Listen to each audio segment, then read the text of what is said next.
안녕하십니까. 네, 자 오늘은 부합부터 자 소유권 취득의 문제인데요. 자 일단 기본서는 322페이지입니다. 322페이지.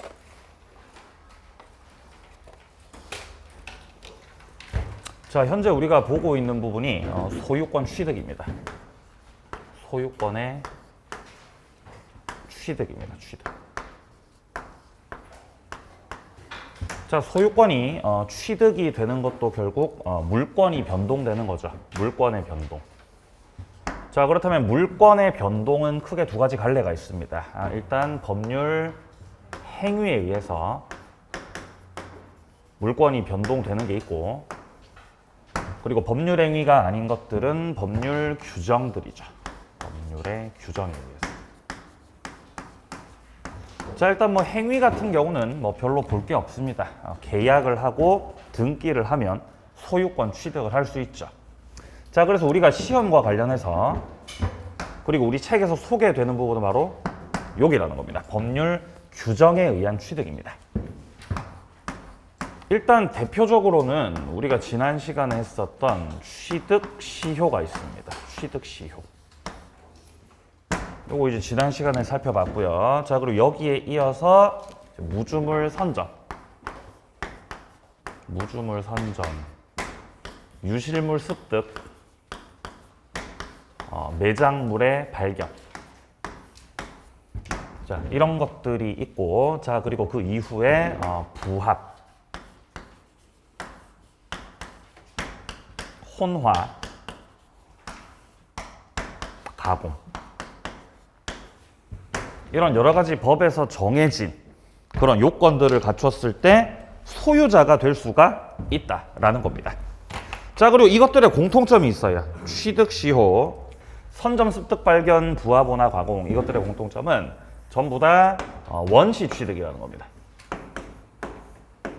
최초로 권리를 취득한 것으로 인정을 해주게 돼요. 원시 취득.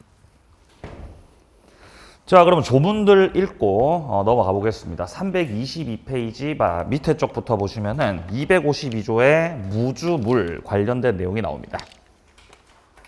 자, 1항에 보시면 무주의 동산을 소유의 의사로 점유를 하면 소유자가 될 수 있습니다. 소유권 취득한다라고 돼 있죠.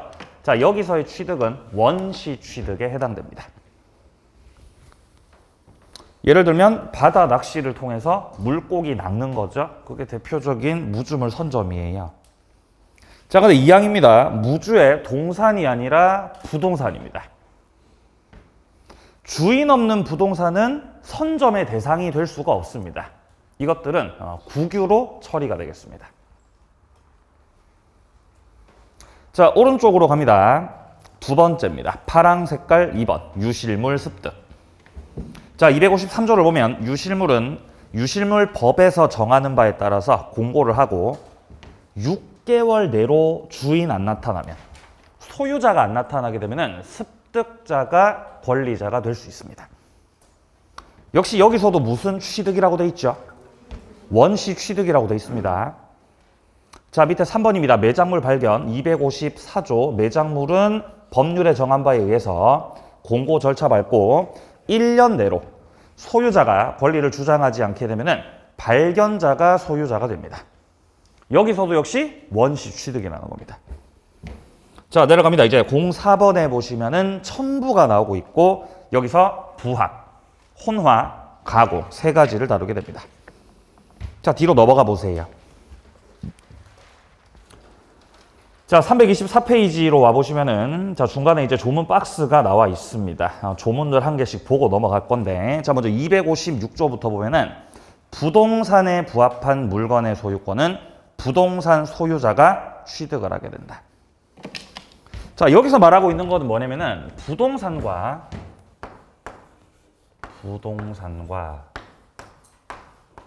동산이 합쳐졌다. 이걸 말하는 거예요. 부동산과 동산의 부합. 그럼 부동산하고 동산하고 합쳐지면 뭐가 되는 거죠? 뭐가 되는 거죠? 부동산이 돼요. 그죠? 부동산, 동산 합쳐주면 부동산이죠. 맞잖아요.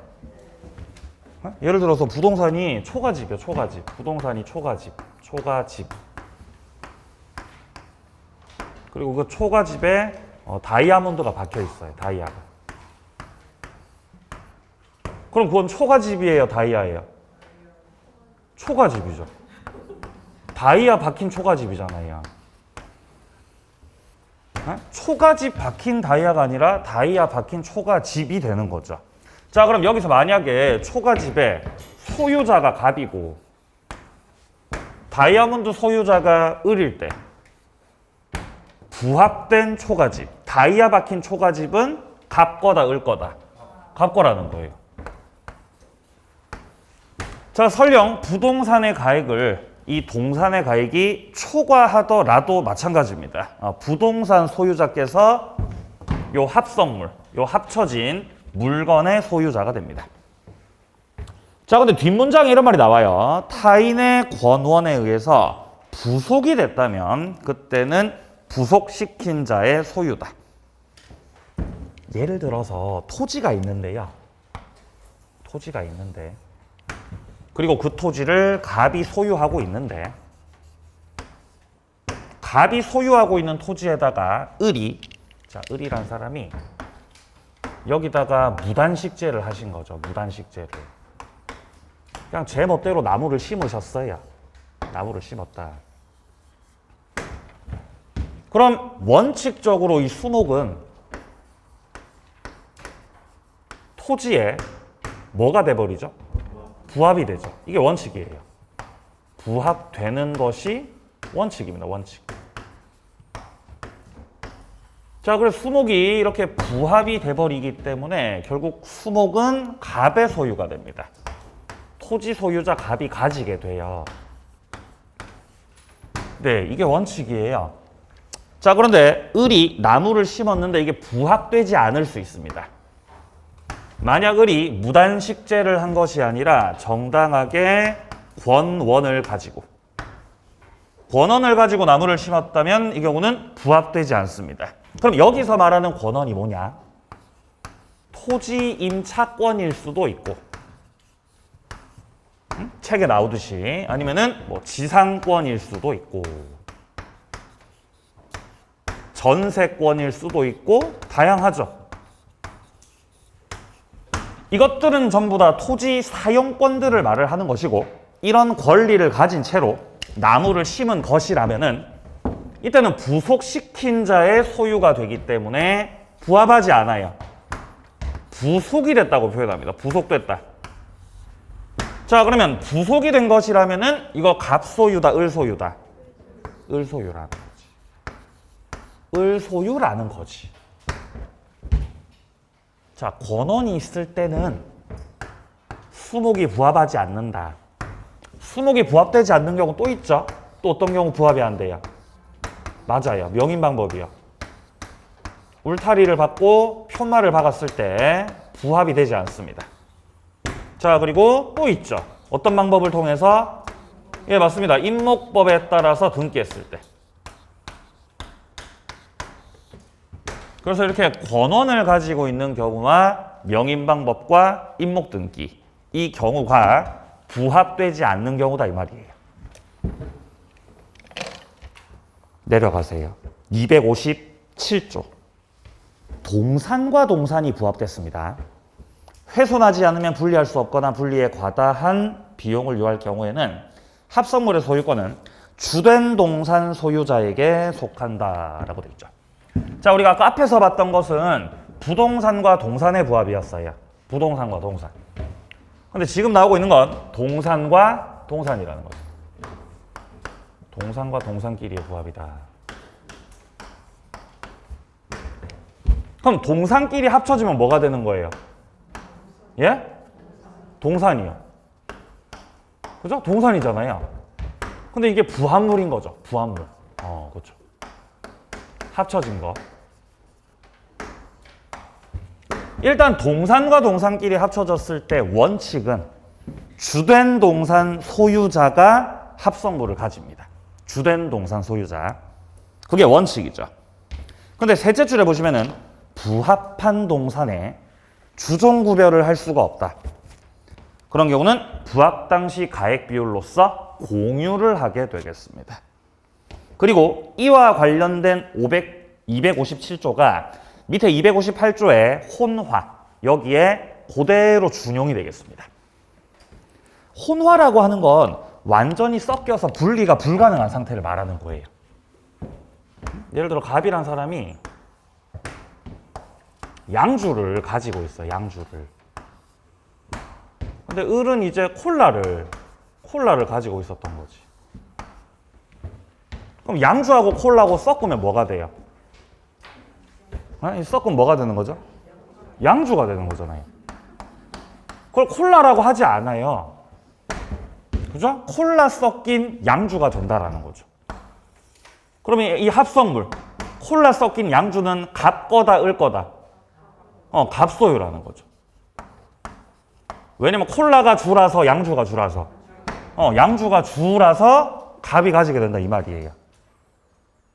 근데 이게 주종 구별이 애매할 수 있잖아요. 예를 들어 뭐 소주랑 맥주가 섞인다면 이런 뭐가 주에 해당돼요? 이 주종이 없다고요. 주종이. 그러니까 합쳐지면 소맥이 되잖아요. 합쳐지면 소맥. 그죠? 소맥은 갑 거다, 을 거다? 공유한다고, 공유. 예, 소맥을 공유하게 된다. 주종 구별을 못하기 때문입니다. 자, 내려갑니다. 259조 가공입니다. 타인의 동산에 가공을 했을 때 일단 원칙은 원재료 소유자에게 속한다. 이게 원칙입니다. 여기서 가공을 한다는 건 예를 들면 이런 거죠. 뭐 여기에 뭐 돌이 있는데 여기다가 조각을 한 거죠. 조각. 돌에다가 조각을 하면 뭐가 되죠? 조각상이 되죠? 맞잖아요. 맞잖아요. 조각상. 돌이 근데 갑거죠. 돌이 갑거. 조각한 건 을. 그러면 조각상은 누구 거냐? 자, 원칙적으로 누구 거죠? 원칙적으로 갑거죠, 갑거. 근데 이제 원칙적으로는 갑건데 만약에 이 조각상이 원재료인 돌보다 현저히 다액이면 그때 누구 거다? 그때는 을 거잖아요. 가공자 거. 자, 그래서 원칙적으로는 이렇게 원재료 소유자에게 속하게 되는데 가공으로 인한 가액 증가가 원재료 가액보다 현저하게 다액이다. 네, 이런 경우는 가공자 소유가 되겠습니다. 자, 뭐 요 정도 보시고요. 밑에 261조도 봅니다. 전 5조에서 손해를 받게 됐을 때는 부당이득에 의해서 보상을 청구할 수 있습니다. 자, 그 다음에 이제 밑에 부합부터 시작이 되고 있죠. 우리가 조문에서 살펴봤던 것들 그대로 반복되고 있으니까 스스로 읽어보시면 되겠어요. 자, 근데 다만 오른쪽 페이지에서요.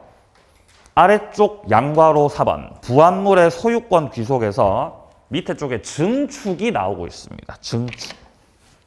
이 증축과 관련된 부분들은 좀 기억을 하고 넘어가야 되겠습니다. 증축.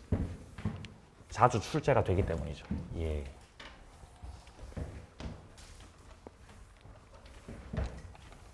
증축이에요. 건물이 이렇게 있는 거지, 건물이. 그리고 이 건물이 갑거인 거죠. 갑거. 근데 갑이 소유하고 있는 건물에다가 을이 이 건물을 빌린 거죠. 자, 건물을 빌릴 때 뭐 임차권으로 빌릴 수도 있겠고 아니면은 뭐 전세권으로 빌릴 수도 있겠죠.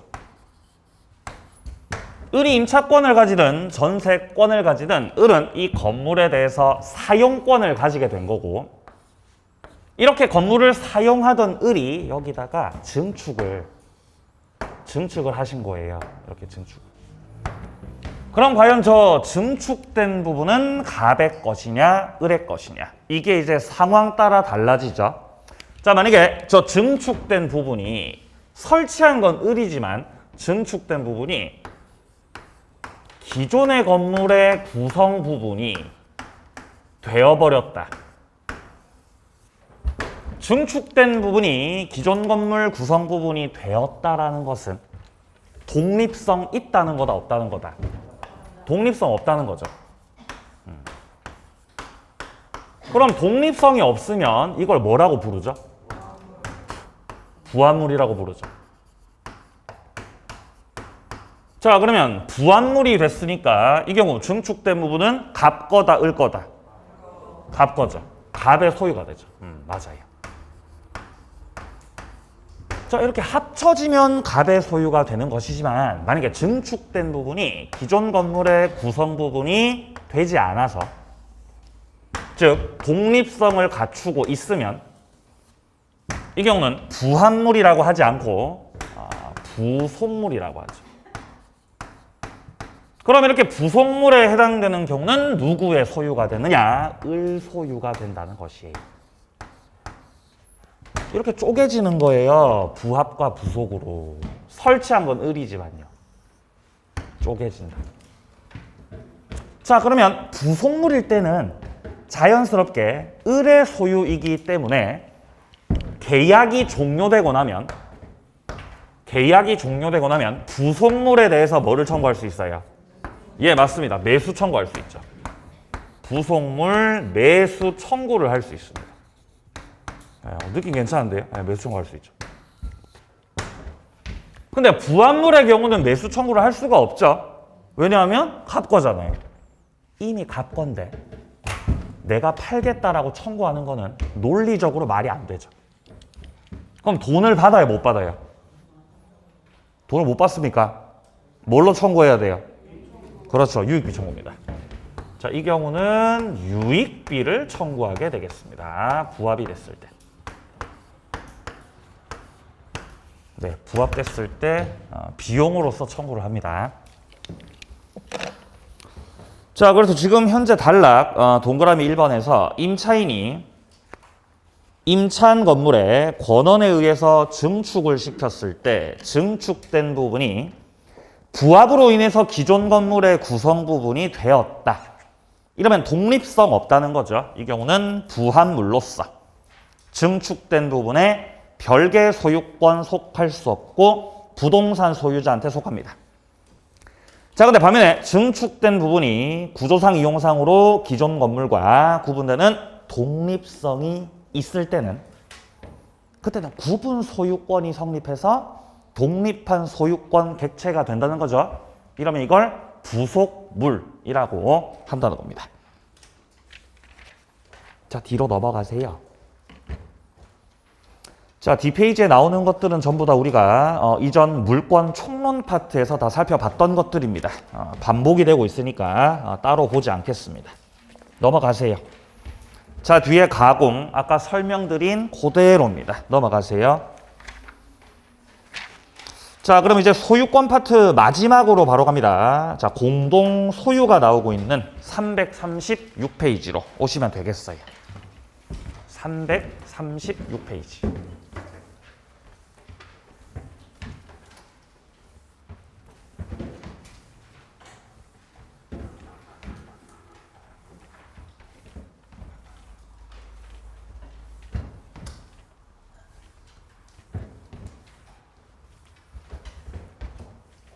자, 지금 타이틀을 보시면 공동 소유라고 돼 있죠. 그러니까 혼자서 소유하는 형태가 아니라 여럿이서 함께 소유하는 형태. 이걸 공동 소유라고. 자, 공동 소유에는 일단 세 가지가 있습니다. 첫 번째가 공유. 자, 첫 번째 공유가 있고, 그다음 두 번째로 합유. 합유. 그리고 세 번째가 총유예요. 공유, 합유, 총유. 이렇게 세 가지 공동 소유 형태가 있습니다. 일단 여기서 공유가 가장 중요합니다. 공유가 가장 중요하고, 그 다음으로 합유가 조금 볼만하고, 총유 같은 경우는 비중이 많이 떨어집니다. 자, 공유라고 하는 것은 개인주의적 성향이 굉장히 강합니다. 개인주의. 공유의 개인주의적 성향을 잘 나타내고 있는 것이 공유에서는 지분을 처분하는 것이 대단히 자유롭다는 것. 지분 처분의 자유가 있다는 점에서 이 공유는 지극히 개인주의적이라는 거죠. 자, 그리고 공유 관계를 끝내버릴 수 있습니다. 그게 바로 공유물을 분할할 수 있다는 거죠. 공유물 분할 가능하다. 자, 근데 총유 같은 경우는 철저하게 단체주의입니다. 단체주의. 여기는 아예 지분이라는 개념 자체가 없어요. 지분이라는 개념 자체가 없다. 그죠? 그러니까 우리가 교회를 가면 그냥 주님만 있을 뿐, 거기 개인은 없는 겁니다. 단체만 있다. 자, 합유는 섞였죠. 합유는 개인주의적인 거하고 단체가 섞여 있습니다. 그래서 합유에서도 지분이 당연히 존재합니다. 근데 문제는 이 합유는 지분 처분이 자유롭지는 못해요. 지분 처분이 자유롭지는 못하다. 자, 그리고 합유에서는 이 합유물을 자유롭게 분할할 수도 없어요. 안 됩니다. 네, 뭐 요 정도의 가닥이 있고요. 자, 우리 책에서 지금 확인해 보면은 336페이지에서 1번에 먼저 공유입니다. 자, 다수인이 지분 투자를 해서 공동 소유하는 형태다. 자, 하지만 공동의 목적을 위한 결합 관계는 없다 그러죠. 그러니까 개인주의라는 거예요. 그래서 양과로 2번에 보이듯이 각 공유자가 가지는 몫인 지분은 소유권과 유사한 성질을 가지기 때문에 지분 처분 자유가 인정. 공유물 분할을 마음껏 청구할 수 있습니다. 내려갑니다. 2번 합유. 조합 재산 소유 형태를 말한다. 조합. 양과로 2번에 나오듯이 각 구성원은 조합 재산에 대해서 지분을 가지고 있습니다. 근데 공동 목적으로 결합되어 있기 때문에 이 조합을 유지하기 위해서는 전원의 동의 없이는 지분 처분 못한다 그러죠. 그러니까 합의에서는 지분 처분이 자유롭지 못하다는 거예요. 마음대로 못 나갑니다. 자, 그리고 양과로 4번에 보시면은 조합원 간에 동업 목적으로 결합돼 있기 때문에 합유자 한 사람이 돌아가셨을 때 상속인 측에서 그 지분을 포괄 승계할 수 없습니다. 자, 내려갑니다. 3번의 총유입니다. 법인 아닌 사단의 구성원들입니다. 집합체로서 단체가 소유하는 형태다. 양과로 3번에 나오죠. 총유 재산에는 지분이 없고 분할 청구도 할 수가 없습니다. 자, 오른쪽 표 보세요. 자, 오른쪽 표에서 공유, 합유, 총유가 나와 있는데 여기 두 번째 칸에 보시면 두 번째 줄. 자, 공유는 지분 처분이 각자 단독으로 가능하다라고 돼 있죠. 근데 합유에서는 지분 처분을 위해서는 전원의 동의가 필요하다. 그리고 총유 같은 경우는 그냥 지분이 없다. 자, 그리고 맨 밑에 칸에 보시면은 공유에서는 각 공유자가 분할 청구를 할 수 있습니다. 근데 합유하고 총유는 분할하는 것이 불가하다라고 돼 있죠. 확인을 하시기 바랍니다. 자, 이제 본격적으로 그러면 공유부터 내용을 보도록 하겠습니다. 이렇게 토지가 있습니다. 자, 토지라고 하는 부동산이 있고 이 토지는 한 개죠, 한 개. 한 개의 물건입니다. 한 필 토지. 자, 이 한 개의 토지에 대해서 갑과 을과 병 이렇게 세 사람이 공유를 하고 있습니다. 그럼 이렇게 세 사람이 공유를 하고 있다는 것은 각각이 지분을 가지고 있다는 거죠.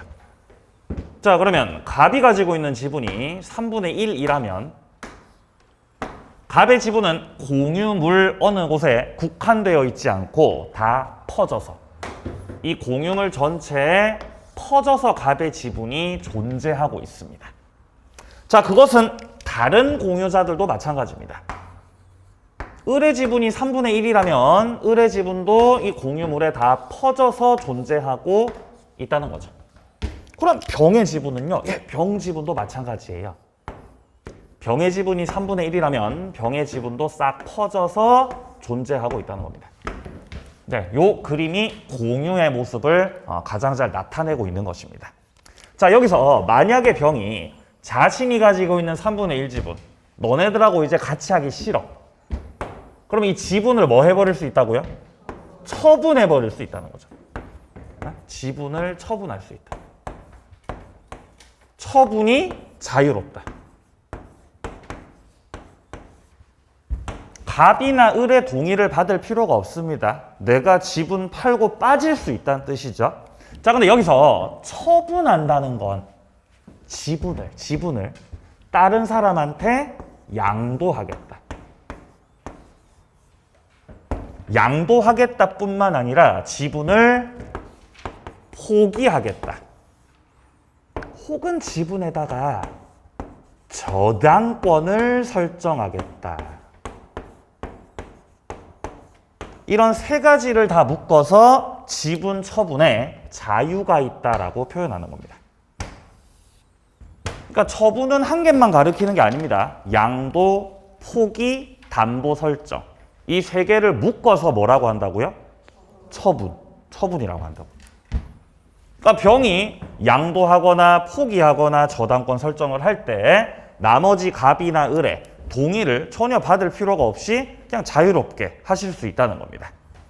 자, 그럼 여기서 만약에 병이 저당권 설정을 했다면 이것은 토지에 저당권 설정한 거다, 지분에 저당권 설정한 거다. 지분에 설정했다. 그러면 지분에다가 저당권 설정했으니까 이 정은 병 지분에 대해서 저당권 가지게 되는 거죠. 그럼 이때 이 저당권의 효력은 현재 공유하고 있는 토지, 이 토지 어느 곳에 국한되겠습니까? 효력이 이렇게 퍼져 있겠습니까? 효력이 퍼져 있겠죠?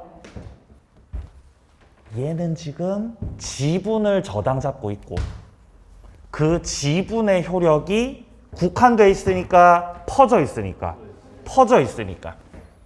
그 지분의 효력이 퍼져 있기 때문에 그 지분을 저당 잡는 그 저당권의 효력도 퍼져 있다. 그러니까 이거를 분산효라고 해야 되는 거예요. 분산효. 응? 예를 들어서 뭐 집중효다? 그러면 안 되지. 집중효입니까? 아니요, 그거 아니라고요. 집중효가 아니고 분산효.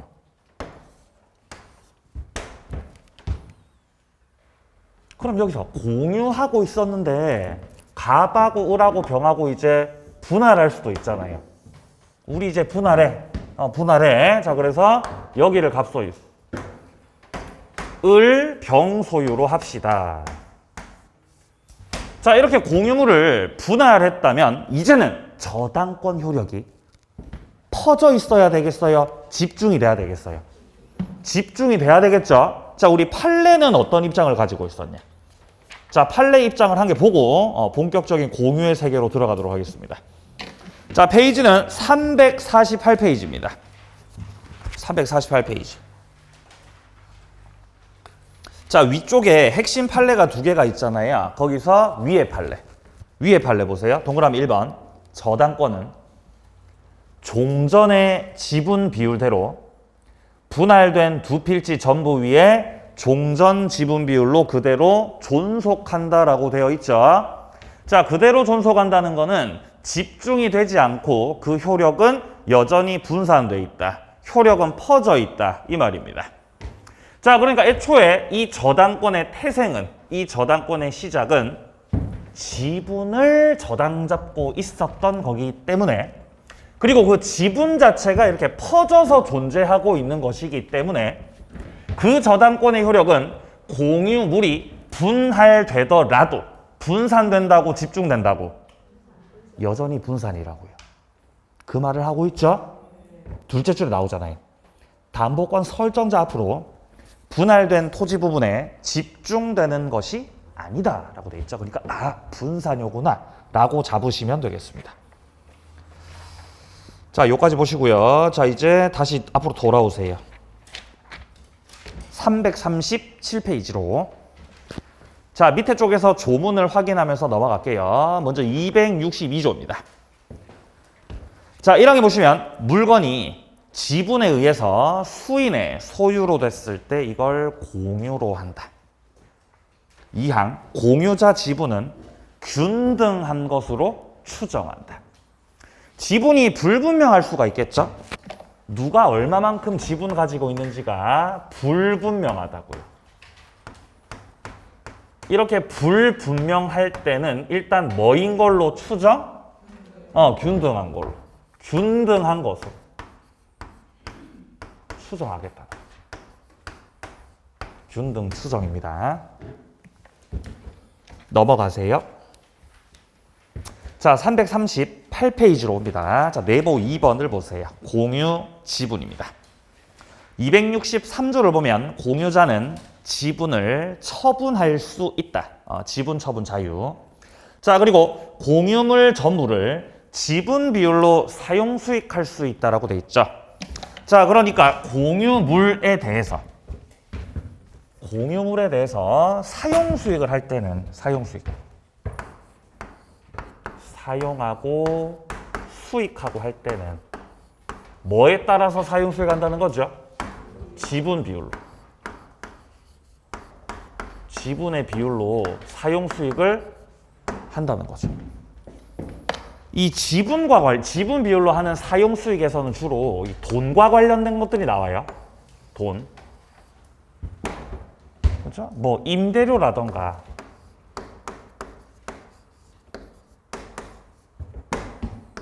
아니면은 뭐 손해 배상 청구라던가 뭐 그것도 아니면은 부당이득 반환 청구라든지 이런 것들 다 돈을 달라고 하는 거거든요. 돈 달라고. 네. 이거 다 뭐에 따라 한다고요? 지분에 따라서 한다는 거죠. 다 돈과 관련된 것들입니다. 예. 그죠? 예. 나는 돈에 관심이 없다. 그런 사람들 조심하셔야 됩니다. 그런 사람들이 진짜 돈에 미친 사람들이에요.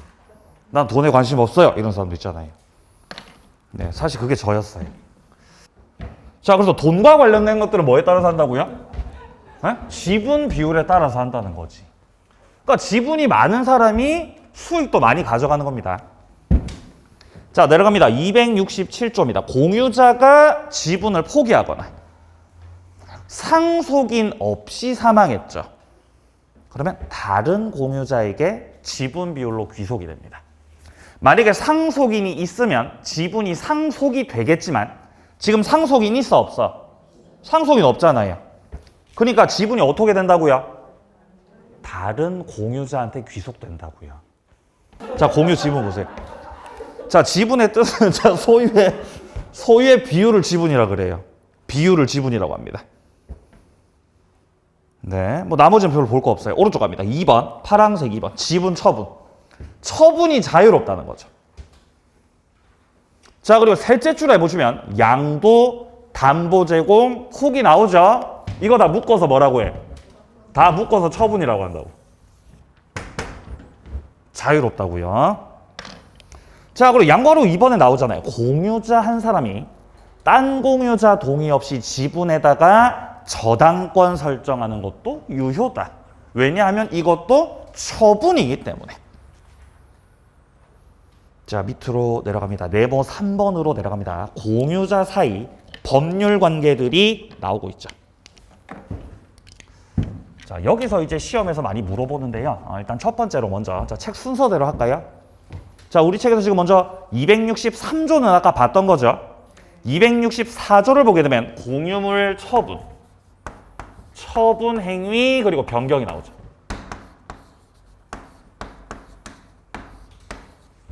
자, 공유물을 처분하거나 변경할 때는 다른 공유자 동의 없이는 못한다는 거죠. 그러니까 무슨 동의가 필요하다? 전원의 동의가 필요하다라는 거죠. 공유물 자체를 뭐 매각을 한다거나 아니면 공유물에다가 뭐 저당권을 설정을 한다거나 아니면 나대지에다가 공유하고 있던 나대지 위에다가 뭐 건물을 신축한다거나 이런 것들은 전부 다 처분 변경에 해당이 되겠습니다. 자, 그 다음에 밑으로 내려가세요. 265조입니다. 공유물 관리에 관한 사항은 지분 과반수로서 결정한다. 그러나 보존 행위는 각자가 할 수 있다. 자, 그러니까 관리 행위 같은 경우는 지분의 과반수로 결정한다.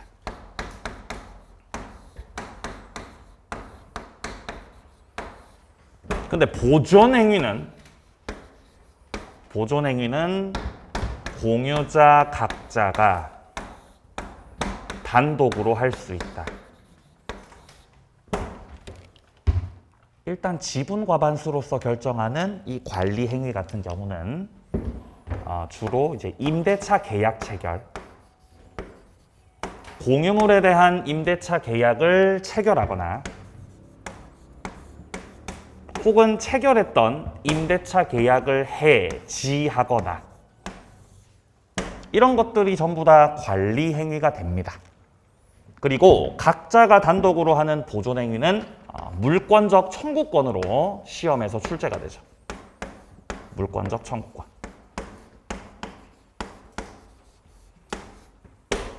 토지를 공유하고 있는데 어떤 사람이 무단으로 들어와서 점유를 하고 있으면 나가라고 해야 되겠죠. 무단으로 건물을 신축했다면 그 신축된 건물을 철거하라고 청구를 해야 되겠죠. 원인 무효 등기가 경고됐다면 말소하라고 청구를 해야 되겠죠. 이런 것들 전부 다 물권적 청구권 행사를 하는 것이고 보존 행위에 속하기 때문에 각자가 단독으로 할 수 있다는 거죠.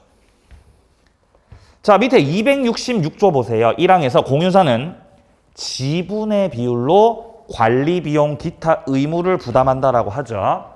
그러니까 여기서 관리비 내는 거잖아요. 이것도 뭐랑 관련된 거예요? 따라서 뭐에 따라서 관리비 낸다? 지분 비율에 따라서. 2항입니다. 공유자가 1년 이상의 이 의무를 지체하고 있다.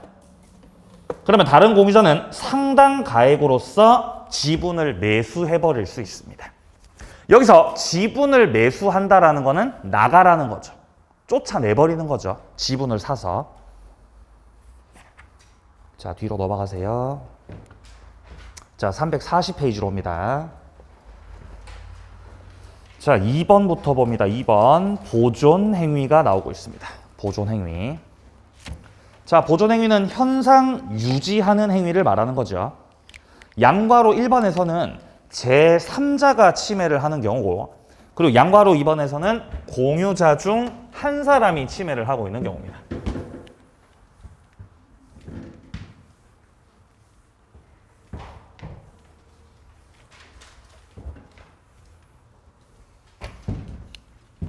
자, 토지를 공유하고 있었습니다. 요 땅이 이렇게 있었는데 이 땅을 갑하고 을하고 병하고 셋이서 이제 상속받은 겁니다. 상속을 받았다. 그럼 토지를 이제 상속을 받았으니까 이 3형제들의 지분은 다 똑같죠? 3분의 1, 3분의 1, 3분의 1 다 똑같습니다. 자, 이렇게 3분의 1씩의 지분을 가지고 있는 상태에서 만약에 이 공유 토지에 어떤 A라는 할머니가 오셔가지고 이 땅을 갖다가 제멋대로 무단으로 점유 사용을 하고 있는 거예요. 무단 사용을. 그럼 할머니께서 무단 사용을 하고 있기 때문에 공유자 중 한 사람은 이 무단 사용하는 할머니에 대해서 할머니 뭐 하세요? 나가세요.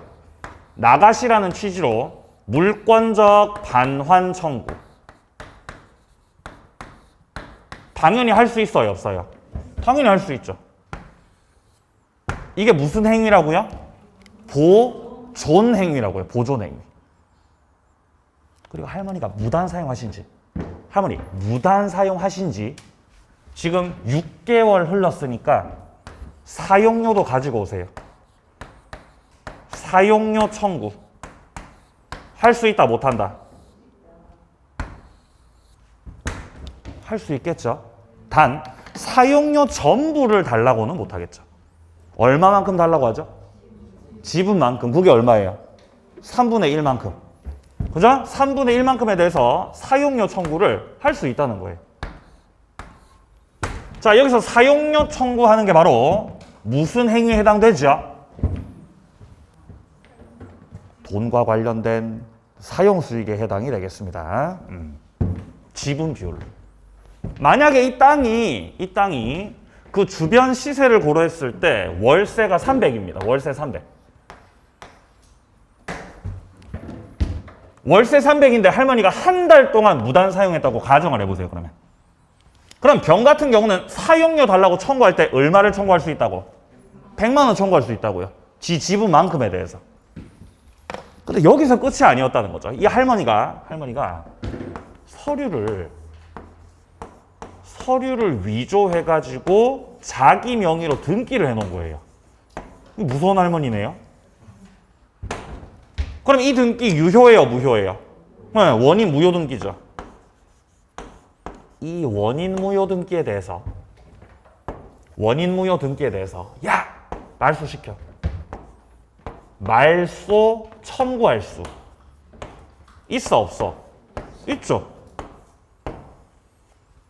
목적물에 대해서 반환을 청구한다든지 원인 무효 등기에 대해서 말소를 청구하는 것은 전부 다 보존 행위, 물권적 청구권 행사를 하는 겁니다. 말소 청구할 때 지분만큼 말소해라, 전부 다 말소해라. 전부 다 말소시켜라. 그죠? 청구할 수 있다는 거죠. 그죠? 할머니가 말소하세요 이렇게 해야죠. 그죠? 반말하면 안 되잖아요. 예. 뭐 그렇다는 거죠. 근데 만약에 이 토지를 자, 상황은 일단 똑같습니다. 자, 토지가 있고, 자, 이 토지를 상속받은 역시 갑하고 을하고 병이 있는데 상속받으셨는데, 그럼 상속받았으니까 각자가 3분의 1씩 지분을 갖고 있는 상황입니다. 근데 여기서 만약에 큰형이 여기를 점유하고 사용하는 거예요. 근데 지가 배타적으로 사용해요. 그럼 배타적으로 사용한다는 거 여기다 담장 쌓는 거잖아요. 담장 쌓는 거죠. 한 4m짜리 담장 쌓는 거죠. 그리고 동생들 오면 들어오라 그래, 들어오지 말라 그래. 들어오지 말라고 하는 거죠. 들어오지 말라고. 그럼 이거는 적법한 거야, 위법한 거야? 적법한 거야, 위법한 거? 네? 위법한 거죠. 이거 적법하지 않은 거예요. 적법하지 않은 거. 이렇게 말이 꼬이죠. 말이 꼬여요. 마스크 때문에. 네? 호흡이 계속 불규칙적으로 되니까 혀가 꼬인다고요. 막 지긋지긋해 죽겠죠, 마스크 때문에. 자, 그럼 갑이 지금 사용을 배타적으로 하고 있으니까 이건 적법하지 않은 거죠. 그럼 여기에 대해서 나머지 공유자가 아니 형 뭐 하는 거야 지금? 나쁜 놈아, 반환해라. 물권적 반환 청구. 이거 할 수 있어요, 없어요? 이 못해요, 이거. 판례가 입장을 바꿨습니다. 원래는 반환 청구를 할 수가 있었지만 이거는 논리적으로 맞지 않기 때문에 만약에 병이 반환 청구를 하게 되면 할 수 있는 것이라면은 갑이 결국 토지를 반환해야 될 거 아닙니까? 그러면 이 땅을 병이 점유하고 사용할 거 아니에요. 반환을 받아서. 그럼 병도 큰형님 찾아오셨을 때 오지 마 이럴 거잖아요. 그럼 갑이 또 반환 청구하겠죠. 갑이 반환 청구하겠죠. 그럼 이 땅은 또 누가 점유해요? 갑이 점유할 거 아니에요. 그럼 또 병이 뭐 해요? 또 반환 청구하겠죠. 그럼 또 누가 점유한다? 병이 점유한다는 거죠. 그러니까 그렇게 반복하지 말고 반환 청구하지 말고 현재 형님께서 하고 계신 점유가 방해가 되기 때문에 그 방해 상태를 제거하시라고. 제거 청구를 해야 되는 거죠.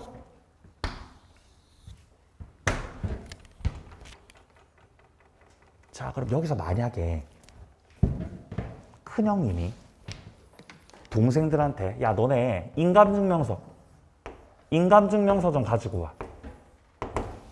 내가 상속 등기할 테니까 니네 인감증명서 갖고 와 라고 한 다음에 여기에 대해서 갑이 등기를 하는데 갑이 이 땅에 대해서 자기 단독 명의로 등기를 하셨다는 거예요. 동생들이 동의한 거예요? 동의 안 한 거예요? 동생들이 동의 안 한 거죠.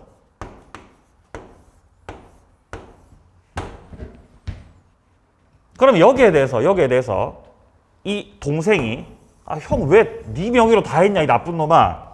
말소 청구 할 수 있겠냐 이것도 물어보죠. 그러면 갑이 단독 명의로 등기하는 거에 대해서 을이나 병이 전혀 동의를 하지 않았던 상황이기 때문에 이 등기는 유효다, 무효다? 무효죠. 무효잖아요. 근데 무효기는 한데 전부 무효라고 볼 수는 없죠. 전부 무효는 아니죠. 왜냐하면 갑도 지분을 가지고 있죠. 갑도 지분이 있는 상황이기 때문에 자, 이 갑명의 단독 명의로 한 등기에 대해서 갑이 가지고 있었던 3분의 1의 범위에서는 유효죠. 동의하지 않았던 나머지 동생들 거 3분의 2의 범위에서 뭐가 되는 거죠? 무효가 되는 거죠. 이렇게 처리가 된다는 거예요. 3분의 1 범위에서 유효, 3분의 2가 무효라는 거죠. 그럼 여기서 병이 갑상대로 말소 청구를 할 때 전부를 말소 청구, 3분의 2만큼 말소 청구, 3분의 2만큼 말소 청구라고요. 전부에 대해서는 말소 청구를 해 못해? 안 된다고. 그건 안 된다고요. 예. 다르죠? 한 사람이 이렇게 딴 사람이 위조해서 등기한 경우는 전부를 말소 청구할 수 있겠지만 지금은 공유자 중 한 사람이 자기 명의로 등기한 거지 않습니까? 이 경우는 전부 말소 청구를 할 수 없죠. 자, 그리고 이 경우에 이 갑이 자기 단독 명의로 등기한 거 하고 갑이 만약에 인감증명서를 받아가지고 딴 사람한테 싹 다 팔아버렸다는 거죠. 매매 계약을 체결하고 이 공유 토지에 대해서 전부를 정한테 이전 등기를 해버린 거예요. 자, 그럼 전부를 정한테 이렇게 이전 등기를 해버리게 됐을 때 이때 이 등기는 역시 나머지 동생들이 동의하지 않았기 때문에 이거 유효다, 무효다? 무효죠. 근데 역시 이것도 전부 무효인 것은 그거는 아니지. 왜냐하면 지금 이 토지를 갑이 싹 다 팔아먹었고 갑도 지분 가지고 있는 거죠. 그러니까 전부 무효는 아니라고 이게. 여기서 역시 3분의 1 범위에서는 유효고 동의하지 않았던 나머지 동생들 거 3분의 2 그게 무효라는 겁니다. 똑같아요. 그럼 여기서 병이 역시 이 제3자를 상대로 해서 뭐 하냐 지금? 말소 시켜라. 말소 청구할 때 역시 전부에 대해서 말소 청구를 할 수는 있는 거다 없는 거다? 없는 거라는 겁니다. 네. 자, 책을 좀 확인해야 되는데요. 조금 쉬었다가 책 내용 확인해 보자.